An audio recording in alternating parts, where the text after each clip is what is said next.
Hey guys, today we'll talk about how can you fix this problem or know how you can do that on your Photomath app. So you just follow these ways and it's going to work with you. All you have to do in the first, you just click on settings here, just click on it. So then you come to next step here, it's going to show for you like this. You go down here, just keep going down, then you click here on apps. You come to apps list, indeed you're looking for Photomath app, or just click on search here. Then here add photo uh, here add Photomath, it's going to show for you like this. Click on it. You come to next step here, click on for stop, click on OK. Then you go down, just click on storage. Come to storage list here, just click on clear cache.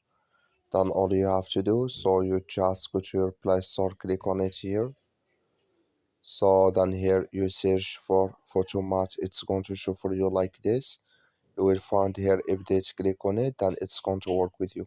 That's all. Thank you for watching. Don't forget to support us by liking and subscribe.